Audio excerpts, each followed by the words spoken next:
Première turbulence, l'inscription dans le paysage orléanais d'un bâtiment en forme aléatoire. Ouvert en 2013, il est le lieu de conservation et d'exposition d'un fonds exceptionnel consacré à l'architecture. C'est la 3e grande collection au monde et la seule sur l'archi expérimentale.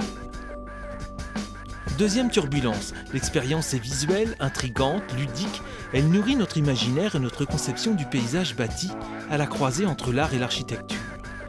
Les turbulences, oui, c'est le nom du lieu, se visitent accompagnées ou non d'un guide.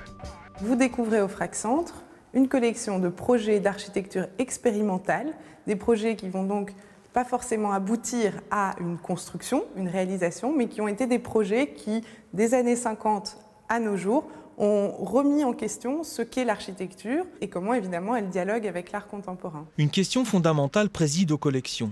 Où vivrons-nous demain ? L'exposition temporaire Ville visionnaire explore de nouveaux modèles. Premier volet, la conception de la ville dans les années 60. Cette exposition présente une centaine de projets des années 60. Une époque extrêmement riche pour la question de l'architecture, la question du paysage, la question de l'urbanisme. Les projets présentés ici s'interrogent sur les modèles de vie sociale, collective, dans le futur. Dans le contexte de l'après-guerre, l'urbanisation s'accroît rapidement. Le modèle industriel prédomine. Alors l'architecture est rationnelle, les constructions fonctionnelles, mais d'autres besoins sociaux émergent et interrogent. C'est vrai qu'après la guerre, après le traumatisme de la Deuxième Guerre mondiale, le concept de liberté, le concept de mobilité et l'aspiration au divertissement est une valeur qui traverse, qui irrigue littéralement le débat architectural. Et donc, ces architectes proposent des modèles de vie future qui intègrent ce désir de divertissement, de mobilité. Ces valeurs montantes font émerger un concept, les villes spatiales. Grâce à l'apport des technologies, les villes pourraient s'organiser autrement pour accompagner les besoins de mobilité. Cette grande vision utopique de la ville spatiale, c'est finalement un grand réseau hyper technologisé, développé sur pilotis, de façon à pouvoir dégager le sol de la Terre et permettre aux êtres humains de déplacer leur habitat, leur enveloppe et tous les bâtiments qui vont constituer la société du futur.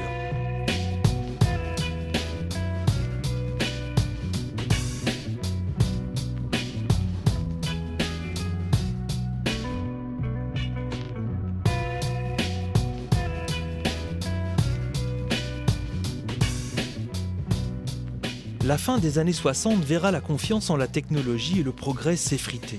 L'utopie s'envole et la protestation investit les projets. On voit émerger une jeune génération d'architectes qui utilisent le projet architectural comme un espace de contestation, comme un espace de formulation d'une critique extrêmement virulente à l'égard des valeurs de la société. La deuxième partie de l'exposition met en scène une vingtaine de projets urbains de grande échelle, pour la plupart en cours de réalisation. Le défi est de repenser et régénérer la ville devenue mégalopole. Ainsi, l'espace urbain n'est plus pensé comme une simple juxtaposition d'éléments, mais comme un système global. Beaucoup d'architectes, pour aborder la question du réseau global, vont chercher à lire les spécificités locales de chaque lieu, de chaque culture, de chaque contexte. Et donc cette tension entre global et local, que les architectes visionnaires des années 60 avaient travaillé comme un outil de lecture du territoire, on la retrouve aujourd'hui. Alors, quelle démarche stratégique faut-il adopter ?